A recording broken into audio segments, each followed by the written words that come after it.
Good evening friends. तो आज हम 22 मई के करंट अफेयर्स करेंगे विद स्टैटिक। जहाँ भी हमें लगेगा कि यहाँ स्टैटिक की जो है एग्जाम पॉइंट ऑफ व्यू से आ सकती है तो हम बीच में उसके स्टैटिक भी कवर करेंगे। तो आइए पहली न्यूज़ की तरफ चलते हैं। तो आज की पहली न्यूज़ है फाइनेंशियल फ्रॉड रिस्क इंडिकेटर यानी एफआरआई। तो इस एफआरआई के बारे में हम देखेंगे। डिपार्टमेंट ऑफ टेलीकम्युनिकेशंस ने ये लॉन्च किया है फ्रॉड्स को रोकने के लिए। तो देखते हैं एफआरआई करता क्या है। ये एक मोबाइल नंबर को मीडियम, हाई या वेरी हाई रिस्क में क्लासिफाई करता है based on the data from cyber crime reporting portal. Department of telecommunication के चक्षु फैसिलिटी और बैंक्स की इंटेलिजेंस से ये जो है फ़ोन नंबर को आपके क्लासिफाई कर देता है। तो ये ज़रूरी क्यों है? बैंक्स, एनबीएफसी और यूपीआई प्रोवाइडर्स एफआरआई का यूज़ करके हाई रिस्क नंबर पर स्पेशल मेजर्स ले सकते हैं। तो कुछ डेटा है वो हम डेटा देख लेंगे। इंडिया में 2020 से लेके 2024 के बीच 3207 करोड़ का लॉस हुआ है 5.8 लाख साइबर फ्रॉड केसेस के कारण। तो इनमें से कॉमन फ्रॉड्स क्या हैं? KYC, fake customer care calls, UPI scam और गेट रिच क्विक स्कीम्स, जल्दी से अमीर होने वाली। फ्रॉड्स रोकने के टूल इनके हमारे पास क्या है? DIP, real time intelligence sharing. चक्षु, फ्रॉड कॉल्स या एसएमएस रिपोर्ट करने का ऑप्शन होता है इसमें। म्यूल हंटर, आरबीआई का एआई टूल है जो मनी म्यूल्स को ट्रैक करता है। ये अभी थोड़े दिन पहले ही आया। E zero F I R, 10 lakh से बड़े फ्रॉड के लिए auto F I R system है ये। ऐसे टूल्स के साथ साइबर फ्रॉड्स पर इंडियन गवर्नमेंट लगाम रख रही है। लग भी रही है और कुछ हद तक एफिशिएंट भी है ये। और अब क्या आपको, वो तो अपना अपना पर्सपेक्टिव है, आपको क्या लगता है कि ये कितना इफेक्टिव होगा? होपफुली कमेंट करके ज़रूर बताइएगा। आज की नेक्स्ट खबर है इंडिया के किंग ऑफ द जंगल की, यानी लायन की, एशियाटिक लायंस की। एशियाटिक लायंस के बारे में गुजरात के 16th सेंसस के हिसाब से इनकी पॉपुलेशन 5 साल में 674 से बढ़कर 891 हो गई है। 674 से बढ़ के 891 हो गई है। तो इट इज, क्या प्रोग्रेस है भाई। तो ये सक्सेस मिला है प्रोजेक्ट लायन 2020 के एफर्ट से, जो लॉन्ग टर्म कंजर्वेशन और इकोलॉजिकल बैलेंस पर फोकस करता है। एडवांस टेक जैसे रेडियो कॉलरिंग और डिजीज मैनेजमेंट ने इसमें बड़ी मदद की है। एशियाटिक लायन के बारे में हम देख लेते हैं। ये गिर नेशनल पार्क और बड़दा वाइल्ड लाइफ सेंचुरी के हीरोज हैं। आईयूसीएन के हिसाब से ये वल्नरेबल हैं और वाइल्ड लाइफ प्रोटेक्शन एक्ट के शेड्यूल फर्स्ट और फोर्थ में लिस्टेड हैं। तो इनके बारे में फन फैक्ट्स क्या है? इनकी मेल्स की मेन ग्रोथ मॉडरेट होती है और इनके ईयर्स हमेशा दिखते हैं। तो ये इनका थोड़ा फन फैक्ट है। कंजर्वेशन के इनिशिएटिव्स जो चल रहे हैं उनके बारे में देख लेते हैं। International big cats alliance 2023, big cats को कंजर्व करने के लिए ग्लोबल कमिटमेंट है।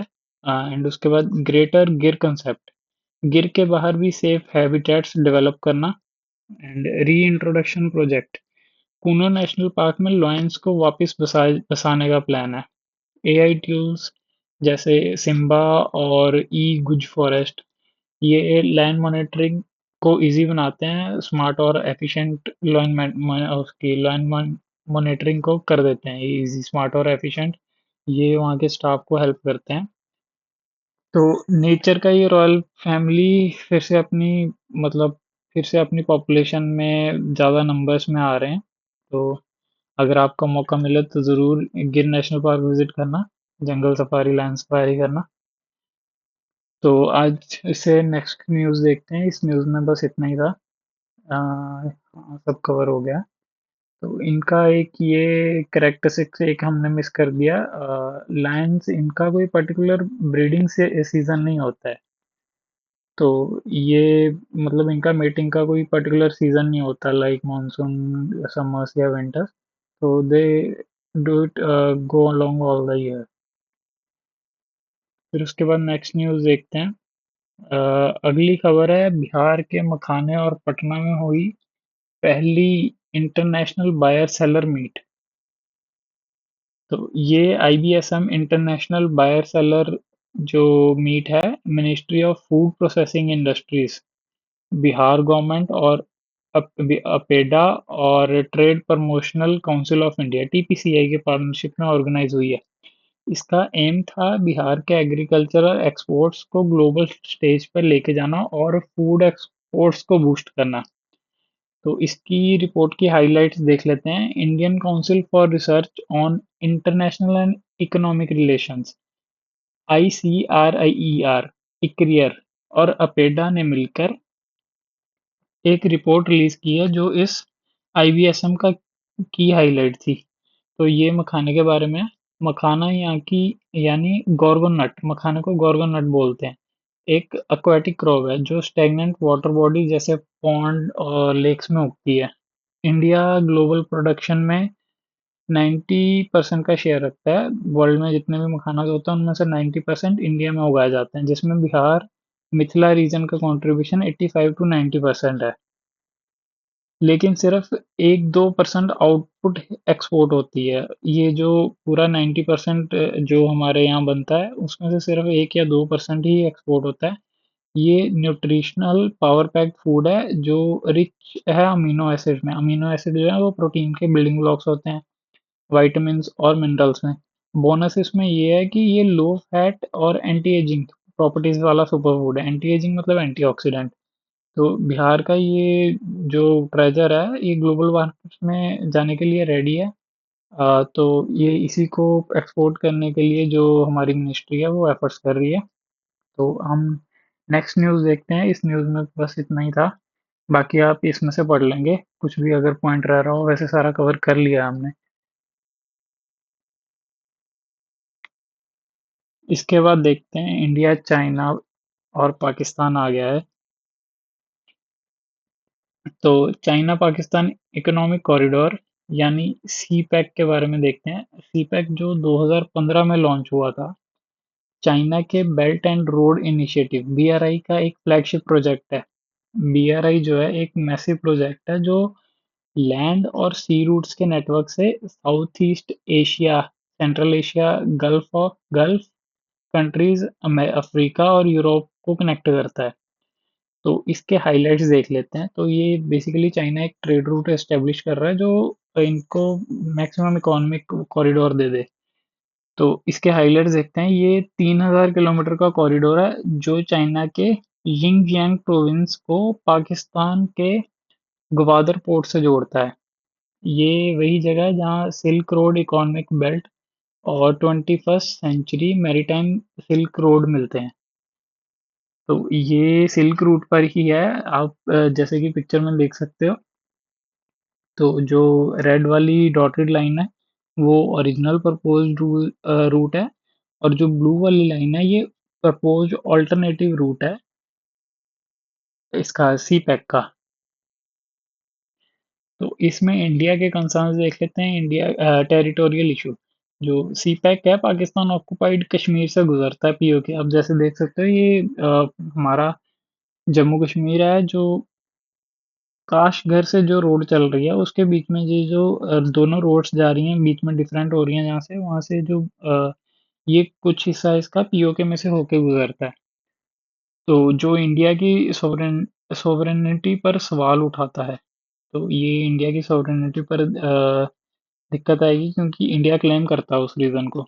तो मैरीटाइम सिक्योरिटी में ये इशू है इंडिया को कि गावादार पोर्ट का डेवलपमेंट चाइना के स्ट्रिंग ऑफ पर्ल स्ट्रेटेजी का हिस्सा है, जो इंडिया के ट्रेड और अरेबियन सी की सिक्योरिटी को इम्पैक्ट करता है। तो ये एक जियोपॉलिटिकल थ्रेट भी है। चाइना, पाकिस्तान, अफगानिस्तान का ट्राइलेटरल रिलेशन साउथ एशिया में सिक्योरिटी चैलेंजेस क्रिएट कर सकता है। तो इंडिया के काउंटर मेजर्स भी हैं इसमें। तो इंडिया ने अभी रिसेंटली चाबहार पोर्ट को है जो इस्टेब्लिश किया था, ईरान के साथ पार्टनरशिप से एक ऑल्टरनेटिव ट्रेड रूट इस्टेब्लिश किया था, INSTC। ये इंडिया का international north south transport corridor. ये एक ट्रांसपोर्ट कॉरिडोर जो पाकिस्तान को बाईपास करके सेंट्रल एशिया और यूरेशिया तक कनेक्टिविटी बढ़ाता है। IMac, India middle east Europe economic corridor. तो ये जो है ये India middle east east Europe की जो सप्लाई चेन्स और रीजनल कनेक्टिविटी को सिक्योर करता है। तो सीपैक के जियोपॉलिटिकल्स को देखते हुए चाइना पाकिस्तान कुछ ना कुछ करते ही रहते हैं वैसे अपना। तो इंडिया अपने स्ट्रेटेजिक स्टेप्स ले रहा है।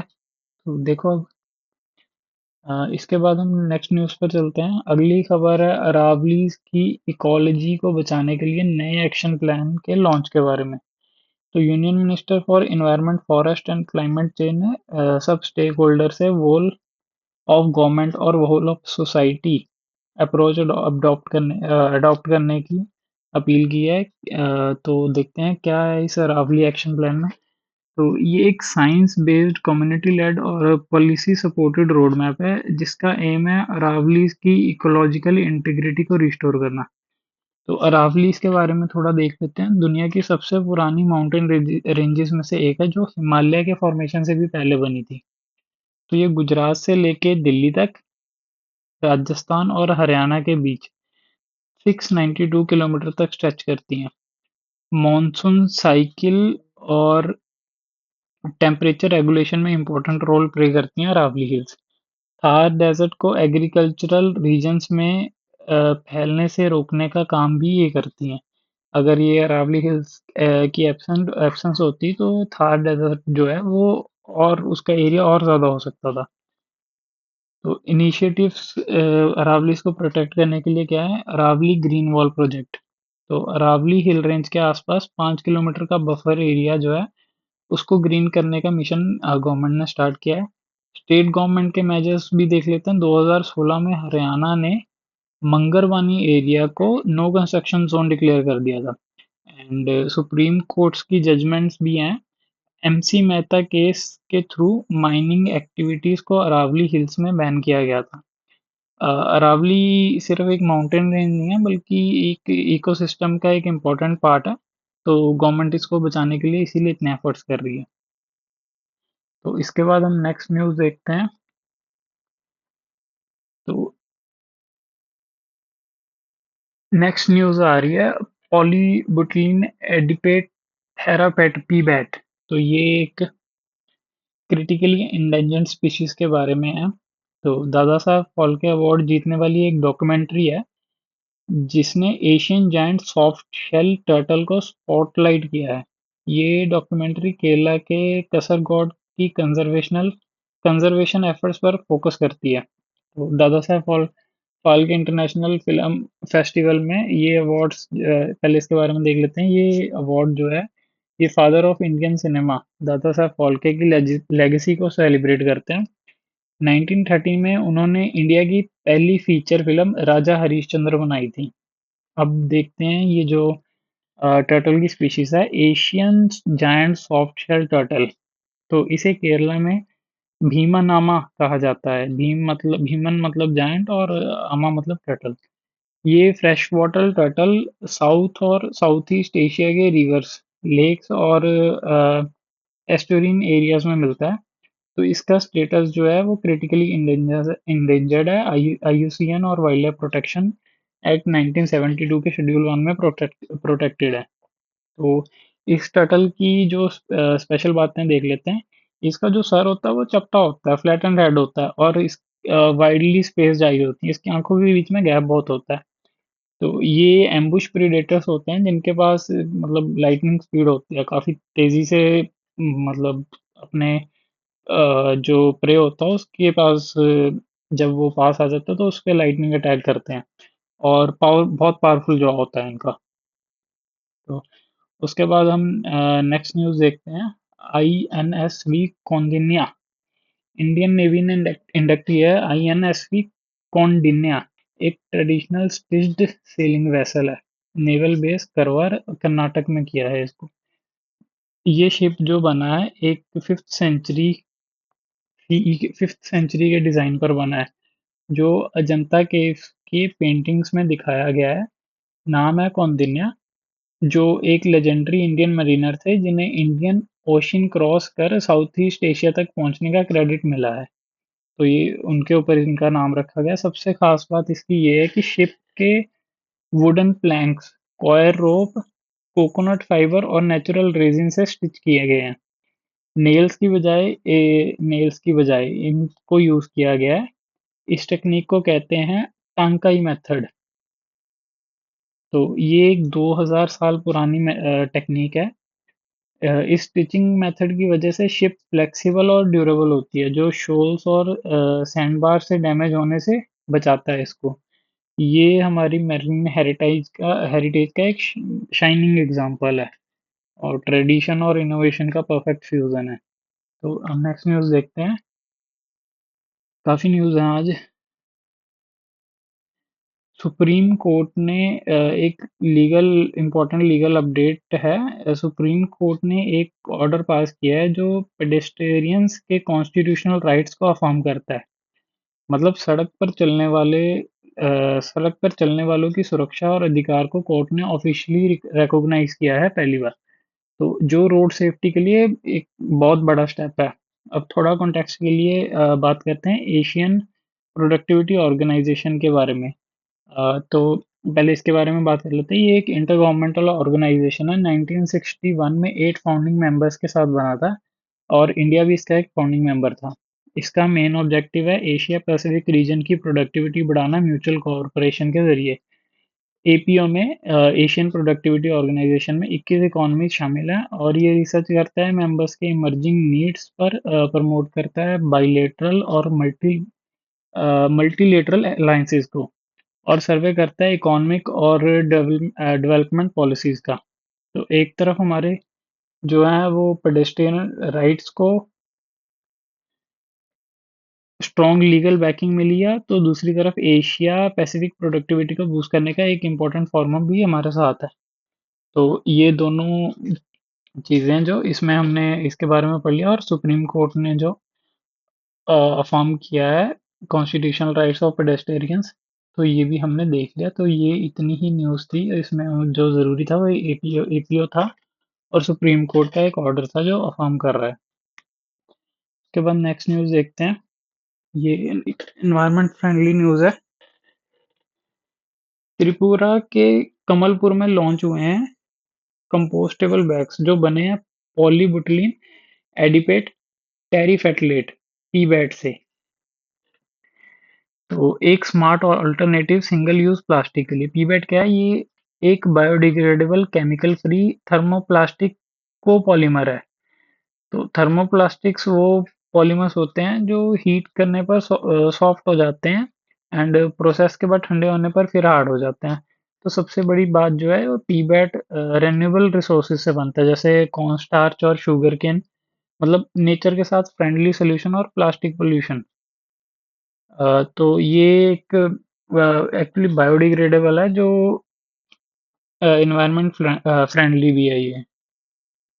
तो ये एक पॉलीथीन से अच्छा ऑल्टरनेटिव है। एंड इस न्यूज़ में तो बस इतना ही था। नेक्स्ट देखते हैं। तो सिविल सर्विस से न्यूज़ है। आई गॉट कर्मयोगी प्लेटफॉर्म ने क्रॉस कर लिया 1 करोड़ रजिस्टर्ड यूजर्स का माइलस्टोन। तो अच्छी बात है ये। ये प्लेटफॉर्म 2022 में लॉन्च हुआ था और ये कॉम्प्रिहेंसिव लर्निंग इकोसिस्टम है जो इंडिया के सिविल सर्वेंट्स के लिए स्पेशली बनाया गया है। यहाँ पे सेल्फ पेस्ड कोर्सेज, वेबिनार्स और पीयर लर्निंग अपॉर्चुनिटीज मिलती हैं, कवरिंग गवर्नेंस, पॉलिसी, मैनेजमेंट और टेक्निकल स्किल्स। ये प्लेटफॉर्म मिशन कर्मयोगी का कोर पार्ट है जो सिविल सर्वेंट्स की कैपेसिटी बिल्डिंग पर फोकस करता है। इसका इम्प्लीमेंटेशन करता है कर्मयोगी भारत एसपीवी। और ये डिजिटल इंडिया स्टैक का भी एक इम्पोर्टेंट हिस्सा है। मतलब डिजिटल तरीके से हमारे सिविल सर्वेंट्स बन रहे हैं और स्मार्टर बन रहे हैं और एफिशिएंट भी। वो तो पहले ही होते हैं लेकिन उन्हें और रिफाइन करते हैं ये कोर्सेज जो भी गवर्नमेंट देती है। तो नेक्स्ट न्यूज़ देखते हैं। जेरोसाइट। तो ये थोड़ी स्पेस न्यूज़ है। इंडिया रिसर्चर्स ने स्टडी किया है कि जेरोसाइट मिनरल को जो मिला है कच्छ गुजरात के एरिड और सॉल्टी एरिया से, मतलब जो मार्स के कंडीशन जैसा लगता है। ये मिनरल येलो ब्राउन कलर का होता है जिसमें पोटेशियम, आयरन और सल्फेट होते हैं और ये एल्यूनाइट सुपर ग्रुप का मेंबर है। सबसे इंटरेस्टिंग बात, जेरोसाइट सिर्फ तब बनता है जब वाटर और एसिडिक कंडीशंस होती हैं।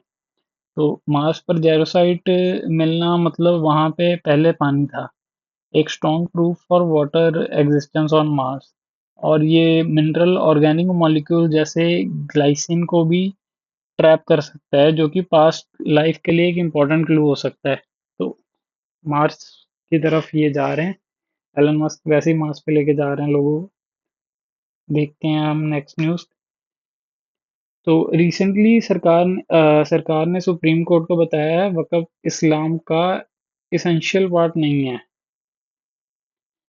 तो ये गवर्नमेंट ने सुप्रीम कोर्ट को बताया है कि वक़्फ़ जो है वो इस्लाम का एसेंशियल पार्ट नहीं है। ये बात जुड़ी है डॉक्ट्रिन ऑफ एसेंशियलिटी से, जो सुप्रीम कोर्ट का एक रूल है जिसमें डिसाइड किया जाता है कि कौन से रिलीजियस प्रैक्टिसेस सच में इम्पोर्टेंट है और कॉन्स्टिट्यूशन के अंडर प्रोटेक्ट होंगी। इसका मतलब है कि रिलीजन की फ्रीडम के साथ साथ सबके राइट्स जैसे इक्वालिटी, डिग्निटी और लिबर्टी भी सेव रहे। सिंपल फेथ का रिस्पेक्ट भी और सबके राइट्स का ध्यान भी रखना सुप्रीम कोर्ट में। ये इस न्यूज़ में बस इतना ही था। इसमें बस ये ध्यान रखना है कि आर्टिकल 25 के अंडर ये आता है कि जिसमें जो सुप्रीम कोर्ट है वो ध्यान रखेगी कि रिलीजियस प्रैक्टिसेस जो है वो क्वालिफाई करती हैं और इसीलिए वो आर्टिकल 25 के अंडर प्रोटेक्टेड है। तो सिविल सोसाइटी वाले अब क्या बोल रहे हैं, ये बोल रहे हैं international treaty on plant genetic resources for food and agriculture, यानी प्लांट ट्रीटी। इसमें रिफॉर्म्स होनी चाहिए ताकि फ़ायदा सबके बीच बराबर-बराबर बाँटे जा सकें। तो इस ट्रीटी का एक इम्पॉर्टेंट हिस्सा है मल्टीलेटरल सिस्टम एमएलएस, जो दुनिया का सबसे बड़ा प्लेटफ़ॉर्म है प्लांट जेनेरिक रिसोर्सेज़ शेयर करने का, जिसमें 64 इम्पोर्टेंट क्रॉप्स आते हैं। ये ट्रीटी 2001 में यूएन की एफएओ कॉन्फ्रेंस में बनाई थी और 2004 से लागू है। इंडिया भी इसका मेंबर है। इसके गोल हैं फार्मर साइंटिस्ट और ब्रीडर्स को प्लांट के जेनेटिक मटेरियल्स तक एक्सेस देना और इंश्योर करना कि जो लोग इन मटेरियल से फ़ायदा उठाएं वो सबके साथ बेनिफिट भी शेयर करें। तो इसकी सिंपल सिंपल सी बात यह है कि प्लांट्स की डाइवर्सिटी बचाओ और सबको मतलब फ़ायदा मिलेगा। फिर उसके बाद ये आज की लास्ट न्यूज़ है। तो ये है इनके बारे में, मल्लू रामास्वामी श्रीनिवासन। तो इनका निधन हो चुका है। आज हम इनके बारे में थोड़ा देख लेते हैं। ये इनका बर्थ 1930 में हुआ था, 2025 तक इनका अभी हाल ही में निधन हुआ है। एक ये मशहूर इंडियन न्यूक्लियर साइंटिस्ट और मैकेनिकल इंजीनियर है। तो एटॉमिक एनर्जी के चेयरमैन भी रहे, एटॉमिक एनर्जी कमीशन के चेयरमैन भी रहे और nuclear power corporation of India NPCIL के फाउंडिंग चेयरमैन थे। तो इनका सबसे बड़ा कंट्रीब्यूशन था इंडिया के न्यूक्लियर पावर प्रोग्राम को आगे बढ़ाना, specially pressurised heavy water reactor को डेवलप करना, जो होमी भाभा के साथ मिलके किया था इन्होंने।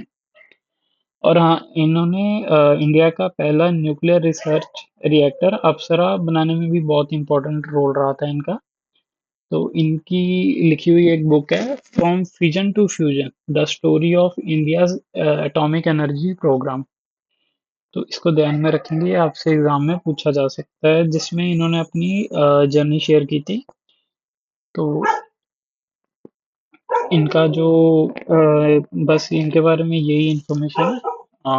तो इसमें आप ये इनकी एक बुक का नाम याद रखेंगे और जो इन्होंने एक वो अप्सरा में फर्स्ट न्यूक्लियर इंडिया के फर्स्ट न्यूक्लियर रिसर्च रिएक्टर अप्सरा में इनका काफ़ी इम्पोर्टेंट रोल था। तो आज के लिए बस इतने ही करंट अफेयर्स से। होप करता हूँ कि ज़्यादा टाइम तो नहीं हुआ होगा। हाँ, तो आज का सेशन यहीं ख़त्म करते हैं। तो आपको कल मिलते हैं इसी time around. I will be uploading videos at night only. तो 9 या 10 बजे तक वीडियो आ जाया करेगी। तो stay tuned for tomorrow's current affair and please like, share and subscribe. Thank you.